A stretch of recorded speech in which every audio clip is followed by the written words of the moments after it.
Hi friends నమస్తే. Hi friends నమస్తే, ఎలా ఉన్నారు? హాయ్ ఫ్రెండ్స్ నమస్తే, ఎలా ఉన్నారు? A few moments later. Hi friends నమస్తే, ఎలా ఉన్నారు? నా పేరు Harikrishna. Welcome to my channel Hari vlog ventures. Friends, ఈరోజు చూసుకున్నట్లయితే మనకి కాశీలో డే 2 అయితే స్టార్ట్ అయిపోయింది. ఈరోజు మనమైతే కాశీ విశాలాక్షి అమ్మవారిని, నెక్స్ట్ అన్నపూర్ణ దేవి అమ్మవారిని దర్శించుకునే ఆ నెక్స్ట్ అయితే ధన్వంతరి కూపం. చెప్పాను కదా, ధన్వంతరి కూపం అంటే అక్కడ నుయ్యి ఉంటుంది. ఆ బావిలో నీళ్లు తాగితే మనకి సకల రోగాలన్నీ పోతాయని ఇక్కడ నమ్ముతారు. మనం అయితే అక్కడికి వెళ్దాం. ఇంకా స్పెషల్ ప్లేసెస్ ఏవైతే ఉన్నాయో కాశీలో అన్ని మీకు ఈ రోజు అయితే నేను కవర్ చేసి అయితే చూపిస్తాను.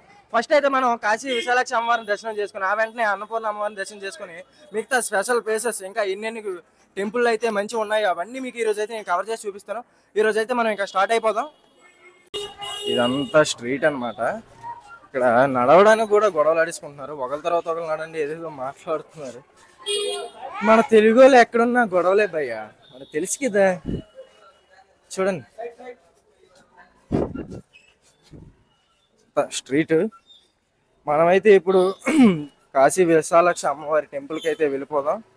ఆ దర్శనం అవగానే అన్నపూర్ణాదేవి అమ్మవారి దర్శనం చేసేసుకొని ధన్వంతరి కూపం దగ్గరికి వెళ్దాం. అది కాలభైరవ టెంపుల్కి ఒక 10 minutes డిస్టెన్స్లో ఉంది. 10 minutes నడుచుకుంటూ వెళ్ళిపోవచ్చు అని చెప్పారు. సో మేము వెళ్ళిపోతాం. మేము ఎక్కడి నుంచి అయితే ఆటో మాట్లాడుకోవాలి. ఆటో మాట్లాడుకొని అయితే మేము వెళ్ళిపోతాం. ఏమో చూడాలి, ఆటో అయితే ఆటో, రిక్షా అయితే రిక్షా. ఎందుకంటే ఆటో వాళ్ళు బాగా రేట్లు అయితే ఎక్కువ చెప్తున్నారు. చూసారా ఫ్రెండ్స్, ఇదైతే మేము సైకిల్ బాబా ఆశ్రమం ఉన్న స్ట్రీట్ అనమాట. చూడండి ఇక్కడ అన్ని టిఫిన్ షాప్లు ఉన్నాయి. మార్నింగ్ మాకైతే ఆశ్రమంలో టిఫిన్ లేదు, ఓన్లీ మధ్యాహ్నం లంచ్ నైట్ డిన్నర్ మాత్రం ఇక్కడ పెడతారు. ఇదిగోండి చూస్తున్నారు కదా, ఇక్కడ బిజీగా ఉన్నాయి. ఈ టిఫిన్ షాప్లోనే చేసాం. సేమ్ మన తెలుగు రాష్ట్రాలు ఎలాగైతే టిఫిన్ చేస్తారో వీళ్ళు కూడా అలాగే పెడుతున్నారు. చాలా టేస్ట్ ఉంది. ఇక్కడైతే ఆనియన్ దోశ, మసాలా దోశ, ఇడ్లీ అయితే అవైలబుల్లో ఉంది. మన తెలుగు వాళ్ళకి నచ్చే విధంగా అయితే వీళ్ళు టిఫిన్ చేస్తున్నారు. ఇదిగోండి ఇక్కడ ఇంకో టిఫిన్ షాప్ ఉంది. ఇవన్నీ మన తెలుగు వాళ్ళే తింటున్నారు. అక్కడైతే ఎవరూ లేదు. ఇంకా ఎక్కడి నుంచి బయటికి వెళ్తే మాత్రం మనకి తెలుగు ఫుడ్ అయితే దొరకదు. ఎందుకంటే ఇక్కడ తెలుగు ఆశ్రమాలు ఉన్నాయి, మన తెలుగు పీపుల్స్ మాత్రమే తిరుగుతారు. కాబట్టి ఇక్కడ మనకు తగ్గట్టుగానే వీళ్ళు అన్నీ అందుబాటులోకి తెచ్చి మనకైతే అమ్ముతున్నారు. సో పర్లేదు, ఎందుకంటే మన తెలుగు ఆశ్రమంలో ఉన్నంతసేపు కాశీలో ఇంకెక్కడా లేదు. కాబట్టి మేమైతే ఆటో మాట్లాడేసాం. 100 రూపీస్కి అయితే మమ్మల్ని విశాలాక్షి టెంపుల్కి తీసుకెళ్తానని ఒప్పుకున్నారు. 100 meters ముందే మిమ్మల్ని దించేస్తాం, అక్కడ దాకా అయితే ఆటో వెళ్ళదు, మొత్తం క్రౌడ్ అయితే ఎక్కువ ఉంటుందని చెప్పారు. సరేలే 100 meterలు కూడా నడలేమా అని చెప్పి మేమైతే ఆటో ఎక్కేసాం. 100 రూపాయలకి అయితే మాట్లాడారు. ఈ సందుల్లో తిప్పి మమ్మల్ని పిప్పి చేసేస్తున్నారు. చూడండి, ఈ సందుల్లో కూడా ఫుల్ ట్రాఫిక్. ఇక్కడ మెయిన్ రోడ్లు 1, 2 ఉంటే అన్ని సందుల్లోనే బళ్ళు తిరుగుతున్నాయి. ఇక్కడ కాశీలో రోడ్లన్నీ బాగా చిన్నగా ఉన్నాయి. చిన్న సందుల్లోనే ఆటోలు తిప్పేస్తున్నారు. చూసుకున్నట్లయితే ఇది ఒక సందు, చిన్న సందులోనే. ఇది రోడ్డు కూడా రోడ్డు లాగైతే లేదు. చూడండి, ఇవన్నీ బ్రిక్స్ అయితే ఎలా వేసారో చూడండి. అక్కడ రాళ్ళు పేర్చారు రోడ్డుకి. ఇది పార్కింగ్ మార్బుల్స్ లాగా ఉన్నాయి ఈ సందుల్లో. అసలు రోడ్డు అయితే కాదు ఇది. ఇక్కడ ఫుల్ ట్రాఫిక్. చూడండి ఎంత ట్రాఫిక్ అయిపోయిందో. ఇక్కడే అయిపోయాం, చాలాసేపు అయిపోయాం. Full traffic. ఎంత ట్రాఫిక్ ఉందో చూసారా, ఎంత ట్రాఫిక్ అయిపోయింది. ఆటో ఇక్కడైతే స్టక్ అయిపోయింది. చాలాసేపు ఉండిపోయాం. ఎంతసేపు ఉన్నామో మాకే తెలియదు. మోసపోయాం. తెల్లవారకు ముందే ఫస్ట్ మేమైతే మోసపోయాం. ఆటో వాడు 2 kilometers దూరం విశాలాక్షి టెంపుల్, 100 meters దూరంలో దించేస్తని 100 రూపాయలు కొప్పుకున్నాడు. వీడేం చేశాడంటే స్ట్రైట్ రోడ్డు మానేసి 2 సందులు తిప్పి ఆ సందులో ఉన్న ట్రాఫిక్లో మమ్మల్ని అరగంట ఉంచేసి ఇంకేటి లాస్ట్ తీసుకొచ్చి కిలోమీటర్ ముందు వదిలేసి దొబ్బేశాడు. 100 రూపాయలు వేస్ట్. ఇంకా మళ్ళీ నడవక తప్పలేదు, డబ్బులు పోయింది. మోసపోయాం, మొత్తానికి మోసపోయాం. మేమైతే తెల్లవారికి ముందే మోసపోయాం. విశాలాక్షి టెంపుల్ దగ్గరలోకి అయితే వచ్చాం మేము. చూడండి, ఈ స్ట్రీట్లో అయితే ఉన్నాం, దగ్గరలో ఉన్నాం. మరొక్క 10 minutesలో వెళ్ళిపోతాం. యూట్యూబర్ చూడండి, అక్కడ ఒక ఆవిడైతే ఆపి మమ్మల్ని కాసేపు ఆడుకుంది. ఏంటో తెలుగు వాళ్ళు అంటే అందరికీ చులకనే. లాంగ్వేజ్ ప్రాబ్లం బాగా ఉంది ఇక్కడ. ఇక్కడ పోలీసులు అయితే ఉన్నారు, ఏమో మ్యాక్సిమం కెమెరా ఆపమని చెప్తారో లేకపోతే కంటిన్యూ చేస్తారో. ఇక్కడైతే పోలీసులు ఉన్నారు, చూస్తున్నారు కదా, కూర్చున్నారు కదా. ఏమైతే మళ్ళీ అయితే ఏమనలేదు. సగం నడిచేసరికి సరిపోయింది. అన్ని విశాలాక్షి టెంపుల్ దగ్గరలో షాప్స్ మొత్తం ఇవే. కాశీ స్ట్రీట్స్ మొత్తం ఇవే ఉంటాయి చూడండి. ఏ గల్లీలో అయినా ట్రాఫిక్ తప్పదు. ప్రతి గల్లీలో మొత్తం ట్రాఫిక్. మనుషులు నడడానికి, బళ్ళు వెళ్ళడానికి ఇదే గల్లీ. ఇక్కడ వారాహి అమ్మవారి గుడి అంట.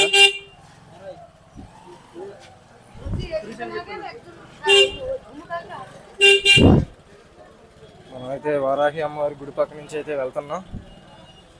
ముందు కాశీ విశాలాక్షి అమ్మవారి దర్శనం అయిపోతే నెక్స్ట్ అన్నపూర్ణ అమ్మవారి దర్శనం అయితే చేసుకోవాలి.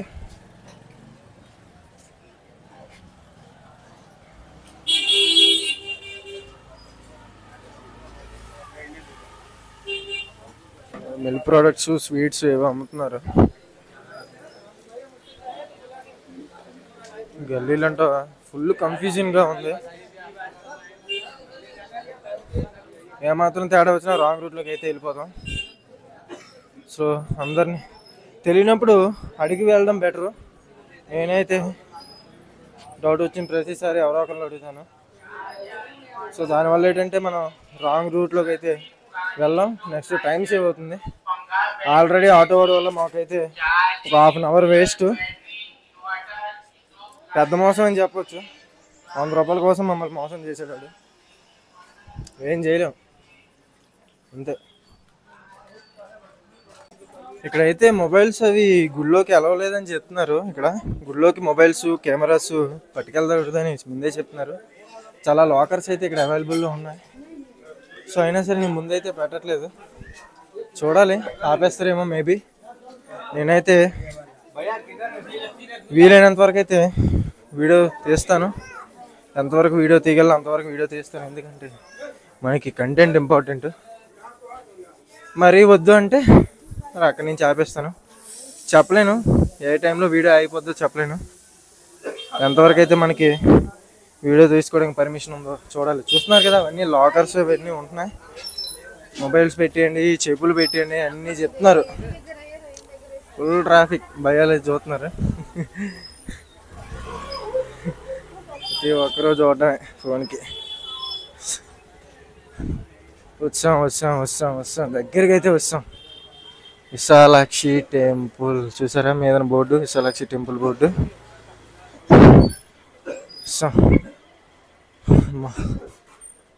దగ్గరికి వస్తాం. చూస్తున్నారు కదా ఫ్రెండ్స్, ఇదైతే కాశీ విశాలాక్షి అమ్మవారి టెంపుల్. ఇదే చూడండి, ఇదంతా గల్లీ. కాశీ విశాలాక్షి అమ్మవారి టెంపుల్ ఇదే. చూస్తున్నారు కదా, మనమైతే ప్రెజెంట్ కాశీ విశాలాక్షి అమ్మవారి టెంపుల్ దగ్గర అయితే ఉన్నాం. ఇది టెంపుల్ లోపల సైడ్. అది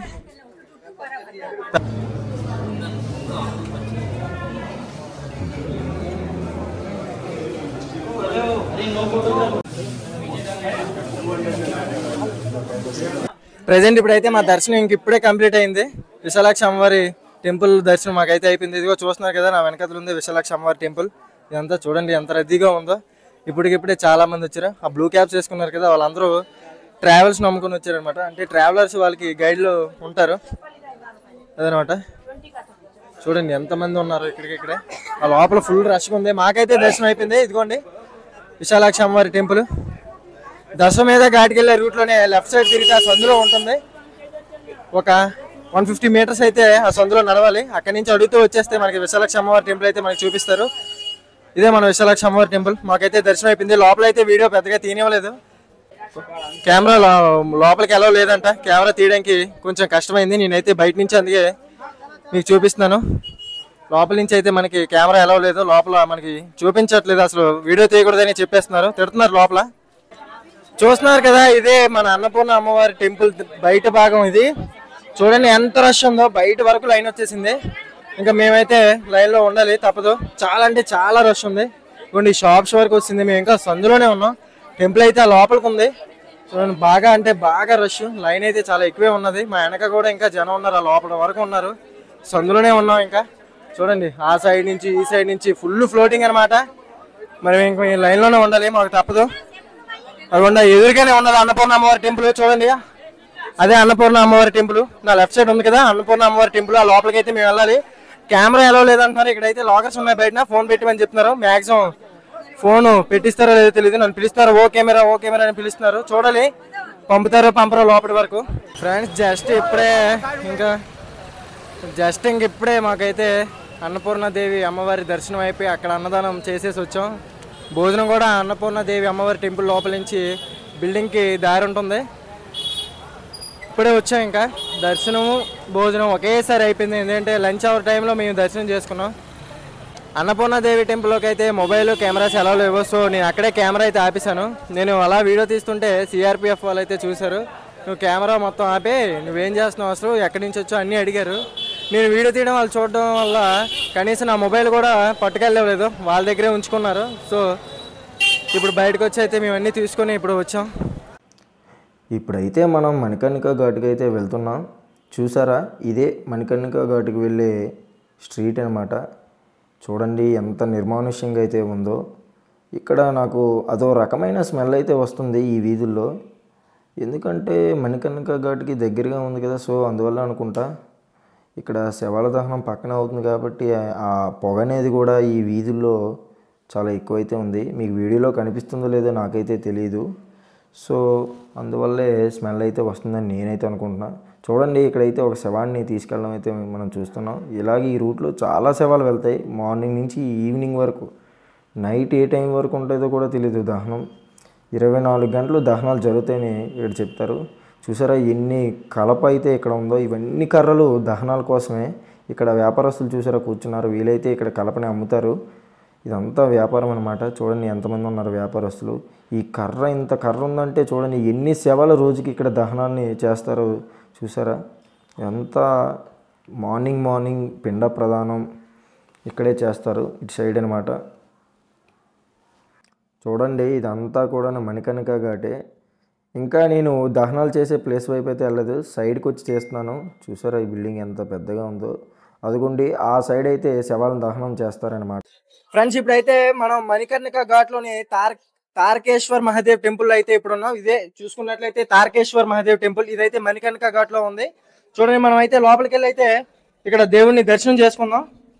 ఇక్కడ గురువు గారు కూడా లోపల ఉన్నారు. ఇక్కడ చూసుకున్నట్లయితే ఇగో తారకేశ్వర్ మహాదేవ్ లింగం ఇది. అటు చూసుకున్నట్లయితే అక్కడ ఉమామహేశ్వర్, ఇక్కడ చూడండి ఇక్కడ ఉమామహేశ్వరు లింగం ఉంది. ఇక్కడ తారకేశ్వర్. ఇక్కడ చూసుకున్నట్లయితే ఇది ఈ గుడి మణికర్ణిక ఘాట్లో అయితే ఉంది. లోపల రీసౌండ్ అయితే ఎక్కువగా వస్తుంది, చూస్తున్నాక ఇవన్నీ ఇక్కడ లింగం. చూడండి ఆ మీదన దహనాలు ఎలాగైతే జరుగుతాయి, ఆ మంటలు చూసారా, ఆ మీదనైతే దహనాలు చాలా ఎక్కువగా జరుగుతాయి. ఇక్కడ చూసారా వ్యాపారస్తులు అయితే ఎలా ఉన్నారో. ఈ కర్రలు అనేవి ఇక్కడ వీళ్ళు అమ్ముతారనమాట. శవాలు తీసుకొచ్చే వాళ్ళ కోసం అయితే వీళ్ళందరూ కర్రలు ఇక్కడ వ్యాపారం చేస్తారు. ఇక్కడ చూడండి ఇదంతా మణికర్ణిక ఘాటే. ఎంతమంది అయితే ఇక్కడ ఉన్నారు చూడండి. చాలా వరకు శవాలు తీసుకొచ్చే వాళ్ళే ఇక్కడ ఉంటారు. ఇక్కడ కూడా శవాల మీద కాసులు ఏరుకునే రకాలు చాలామంది అయితే ఉంటారు. వాళ్ళని కూడా నేనైతే మీకు ఇప్పుడు చూపిస్తాను. చూడండి ఆ పక్కనే లెఫ్ట్ సైడ్ శవాన్ని అయితే తీసుకొచ్చారు. చూడండి ఇక్కడే దహనాలు అనేవి ఇక్కడ కూడా జరుగుతుంటాయి.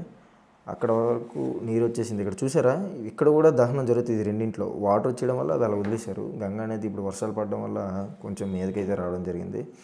అందరూ చూడండి ఎలా ఉన్నారో. ఎంత ఆ మీదను చూసారా, అక్కడ కూడా దహనాలు అనేవి చేస్తారు. అక్కడ మీదన ఆ షెడ్ లోపల దహనాలు ఎక్కువ శాతం అక్కడే జరుగుతాయి. చాలా వరకు మీదనే ఉన్నారు. చూడండి ఎంత వ్యాపారం అనేది ఎంత ఇదిగా జరుగుతుందో చూడండి. ఇక్కడ చూసారా ఇది శవాలు కాల్చిన బూడిదైతే నేను అనుకుంటున్నా. అదిగోండి మరో శవం అయితే ఇప్పుడే వచ్చింది. ఇక్కడ తీసుకొచ్చి గంగా నీళ్ళు ఆ శవం పైన చల్లి అప్పుడైతే దహనానికి తీసుకువెళ్తారు. చూడండి ఇక్కడ వీళ్ళు ఏదో చేస్తున్నారు. ఈ శవాలు కాల్చిన బూడిద తీసుకొచ్చి ఇక్కడ జల్లెడలో వేసి వీళ్ళైతే ఏదో చేస్తున్నారు. నాకు తెలిసి శవాలు కాల్చేటప్పుడు వాళ్ళ ఒంటి మీద ఉన్న నగలు ఇవి వేరుకోవడానికి అయితే వీళ్ళు ఇలా చేస్తున్నారని నేను అనుకుంటున్నాను. ఈ శవాల మీద కాసులు ఏరుకోవడం అనేది ఇక్కడ కళ్ళతో మనం ప్రత్యక్షంగా చూడొచ్చు. చూడండి వాళ్ళు ఎలా చేస్తున్నారో చూడండి. అస్సలు వీళ్ళకి ఇదే పని, ఇదే జీవనాధారంగా పెట్టుకున్నారు. నాకు తెలిసి అయితే అందరూ అదే పనిలో ఉన్నారు. దాదాపుగా ఒక 15 నుంచి 20 మంది అదే పనిలో ఉన్నారు. ఆ పడవ మీద చూడండి వాళ్ళు దళారులా కూర్చున్నారు, కింద వీళ్ళు చేస్తున్నారు. ఫ్రెండ్స్ ఇప్పుడైతే మనం మృత్యుంజయ టెంపుల్ దగ్గర అయితే ఉన్నాం. ఇందులోనే ధన్వంతరి కూపం ఉంటుంది. ఆ నుయ్యిలో నీళ్ళు తాగితే మనకి సకల రోగాలు పోతాయని చెప్పడం అయితే జరిగింది. చూడండి ఇదే మహా మృత్యుంజయ టెంపుల్. ఇదైతే కాలభైరవ టెంపుల్ కి ఆపోజిట్ లో ఉంటుంది. జస్ట్ బై వాక్ డిస్టెన్స్ లో ఉంటుంది. వాకబుల్ డిస్టెన్స్ అన్నమాట. ఇది కాలభైరవ టెంపుల్ కి వాకబుల్ డిస్టెన్స్ 10 minutes లో వచ్చేవచ్చు నడుచుకుంటే. ఎదురుగానే స్ట్రైట్ రోడ్ ఉంటుంది. మృత్యుంజయ టెంపుల్ ఇది. ఇందులోనే ధన్వంతరి కూపం ఉంటుంది. అందులో వాటర్ తాగితే మనకి సకల రోగాలు పోతాయని ఇక్కడ నమ్మకం అనమాట. సో మనం కూడా ఇక్కడ మృత్యుంజయని దర్శనం చేసుకుని ధన్వంతరి కూపం దగ్గరికి వెళ్ళి అయితే ఆ నీళ్లు మనం తాగుదాం. ఇది చూస్తున్నారు కదా, ఇదే మృత్యుంజయ టెంపుల్. ఇది చూసండి, మనం మృత్యుంజయ టెంపుల్లో అయితే ఉన్నాం. ఎంత టెంపుల్ అనమాట. ప్రెసెంట్ మేమైతే ధన్వంతరి కూపం దగ్గరికి అయితే వచ్చాం. ఇదిగోండి నా బ్యాక్ సైడే ఉంది ధన్వంతరి కూపం. అదిగోండి అక్కడ కనిపిస్తున్నారు కదా, అదే ధన్వంతరి కూపం. ఇక్కడైతే పెద్ద రావి చెట్టు ఉంది. ఈ రావి చెట్టు చూసారా ఎంత పెద్దగా ఉందో, ఎన్ని సంవత్సరాలది ఈ రావి చెట్టు. మనమైతే ధన్వంతరి కూపం దగ్గరికి వెళ్ళిపోదాం. ఈ ధన్వంతరి కూపానికి చాలా అయితే చరిత్ర అయితే ఉన్నట్లుగా ఇక్కడ చెప్తున్నారు. ధన్వంతరి కూపంలో అప్పుడు చాలా మూలికలు ఆయుర్వేదాలు వేయడం వల్ల అది మంచి వాటర్గా అయితే చెప్తారు. దాన్ని తాగడం వల్ల, ఆ ధన్వంతరి కూపంలో ఉన్న నీరుని తాగడం వల్ల మనకి సకల రోగాలు పోతాయని చెప్తారు. సో నేనైతే ఇప్పుడు ఆ నీళ్ళని తాగబోతున్నాను. రండి.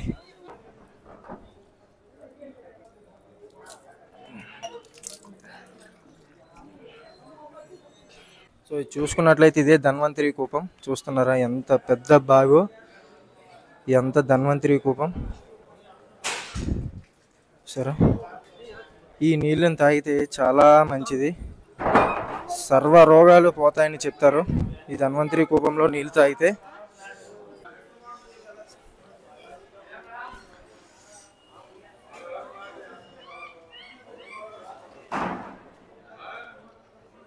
ఫ్రెండ్స్ ఇప్పుడు మనమైతే కాశీలోని సారనాథ్లో ఉన్న బుద్ధిస్ట్ టెంపుల్కి అయితే మనం ప్రెసెంట్ వచ్చాం. ఇక్కడైతే బుద్ధిస్ట్ టెంపుల్ ఉంది. ఈ టెంపుల్కి చాలా చరిత్ర అయితే ఉంది. దానికి నేను తర్వాత మీకు ఎక్స్ప్లెయిన్ చేస్తాను. ప్రెసెంట్ నేనైతే బుద్ధిస్ట్ టెంపుల్ ఫ్రంట్ సైడ్ అయితే ఉన్నాను. నా బ్యాక్ సైడ్ మొత్తం అంతా బుద్ధిస్ట్ టెంపుల్. ఇదైతే బనారస్కి 10 km దూరంలో అయితే ఉంది. 10 km డిస్టెన్స్లో ఉంది. మాకు ఇక్కడికైతే ఆటోకి 200 రూపీస్ అయితే ఛార్జ్ చేశారు. మీరు ఎవరైనా రావాలనుకుంటే బనారస్ నుంచి ఇక్కడికి ఆటో మాట్లాడుకోవచ్చు. 200కి అయితే ఇక్కడికి వచ్చి మిమ్మల్ని దించేస్తారు. ఇక్కడ 200కే దించేస్తారు. 10 km డిస్టెన్స్లో మాత్రమే ఉంది. మీరు తప్పక చూడాల్సింది ఈ బుద్ధిస్ట్ టెంపుల్. చాలా అయితే చాలా పీస్ఫుల్గా, సింపుల్గా, చూడడానికి అయితే చాలా అందంగా, ఆహ్లాదకరంగా ఉంటుంది. మీరు ఎంజాయ్ చేస్తారు పక్కా. అయితే మంచి పార్క్ ఇది. సో ఇదైతే మీకు అంతా నేను మొత్తం ఓవరాల్గా చూపిస్తాను. చూడండి ఫ్రెండ్స్, ఇప్పుడు నేనైతే టెంపుల్లోకి అయితే వెళ్తున్నాను. ఎంత పార్క్ టైప్లో ఉంది చూసారా, ఎంత బాగుందో. మొత్తం ఈ టెంపుల్ చాలా అయితే చాలా బాగుంది. ఈ గార్డెనింగ్ అంతా ఎంత బాగుందంటే మంచి మెయింటెనెన్స్ చేస్తున్నారు. చూడండి ఆ బ్యాక్ సైడ్ అలాగా అదంతా అక్కడ చెత్తనంతా తీసేస్తున్నారా. లోపల మీకు కనిపిస్తున్నారా లేదా, అదే ఇక్కడ మొత్తం కాశీలో అంతా తిరిగి అంతా అయిపోయిన తర్వాత కొందరు పీస్ఫుల్గా ఎంజాయ్ చేద్దామని ఈ టెంపుల్కి అయితే వస్తారు. ఇక్కడికి ఫారినర్స్ కూడా వస్తుంటారు ఎక్కువగా, చాలామంది వస్తున్నారు. చూడండి నా వెనకైతే ఒక గ్రూపే వస్తుంది. ఇదంతా టెంపుల్ అనమాట. చూసారా నా ఫ్రంట్ సైడ్ అయితే బుద్ధిస్ట్ టెంపుల్ ఉంది. చాలామంది అయితే లోపల ఉన్నారు. ఇక్కడ మనం అయితే బయట చెప్పులు ఇప్పేసి లోపలికి అయితే వెళ్ళొచ్చు. ఇప్పుడు లోపల మనకి ఫొటోస్ వీడియోస్ తీసుకోవచ్చు, పర్లేదు.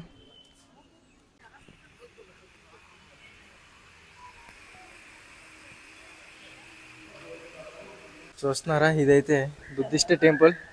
మన భయ్యాలు ఉన్నారు కదా, ఛానల్ సబ్స్క్రైబ్ చేసుకున్నారు. ఏ ఛానల్ మీద అడిగారు, సబ్స్క్రైబ్ చేసుకున్నారు. మనకి ఛానల్ సబ్స్క్రైబ్ చేసుకోమని కూడా సజెస్ట్ చేస్తున్నారు. ఓకే ఓకే ఓకే ఇది బుద్ధిస్ట్ టెంపుల్. చూసారా ఎంత పీస్ఫుల్గా ఉన్నదో, చాలా అంటే చాలా బాగుంది.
చూస్తున్నారు కదా ఫ్రెండ్స్, ఇదే అయితే గౌతమ్ బుద్ధుని యొక్క సారనాథ్ పుణ్యక్షేత్రం అనమాట.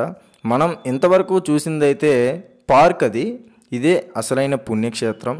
గౌతమ్ బుద్ధునికి జ్ఞానోపదయం అయిన తర్వాత తన మొదటి ధర్మోపదేశాన్ని అయితే ఇక్కడ ఇవ్వడం జరిగింది.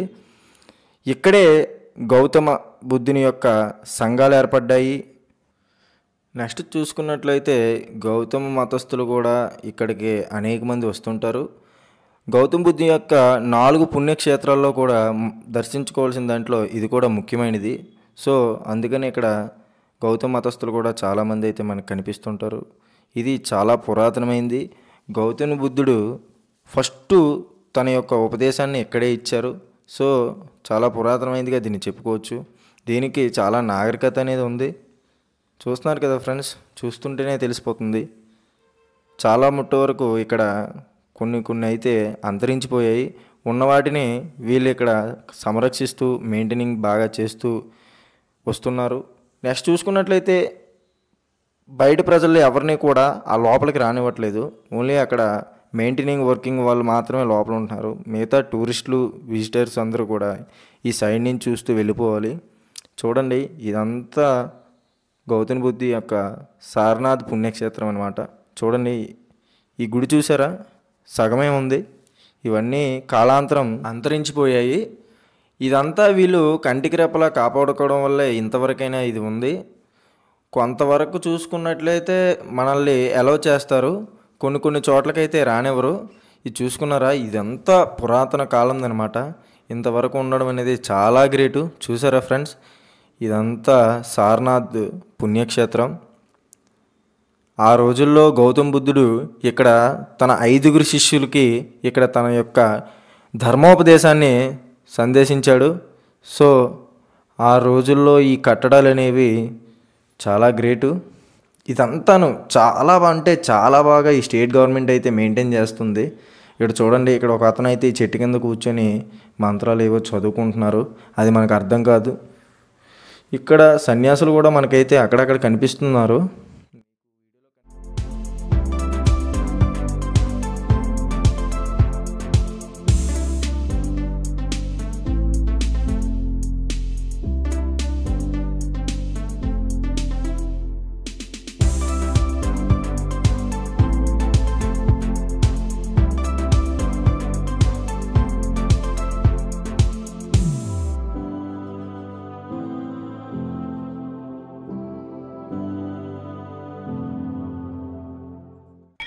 ఫ్రెండ్స్, ఇప్పుడే బుద్ధిస్ట్ పార్క్ అయితే చూపించాను కదా. ఆ పార్క్ చూసి ఇక్కడికి వచ్చేలోపే ఇదిగో మ్యూజియం కనిపిస్తుంది కదా. ఈ మ్యూజియం ఇప్పుడే క్లోజ్ అయిపోయింది. మేము పంపట్లేదు. 4:45తో లాస్ట్ అంట. లేకపోతే మొత్తం మ్యూజియం చూపిద్దాం అనుకున్నాను. మ్యూజియం క్లోజ్ అయిపోయింది. ఇక్కడ సెక్యూరిటీ ఉన్నారు కదా, ఆల్రెడీ టైం అయిపోయింది, రేపు రండి కావాలంటే అంటున్నాడు. మనకి రేపు రావడానికి అవ్వదు కదా, మరి ఇంత దూరం రావాలంటే కష్టం. సో ఈ మ్యూజియం అయితే నేను చూపించలేకపోతున్నాను. ఇంతవరకు బుద్ధుని సంబంధించి మొత్తం ఆ ఆర్కిటెక్చర్ అంతా మీకు చూపించే కదా, హిస్టరీ మొత్తం చూశారు కదా. ఆ పార్క్లో మొత్తం అంతా ఉన్నది. అది చూసి ఎంజాయ్ చేశారని నేనైతే అనుకుంటాను. ఇంతటితో ఈ వీడియో అయితే క్లోజ్ అయిపోతుంది. Day 2 అయితే ఈ రోజుతో క్లోజ్ అయిపోయింది.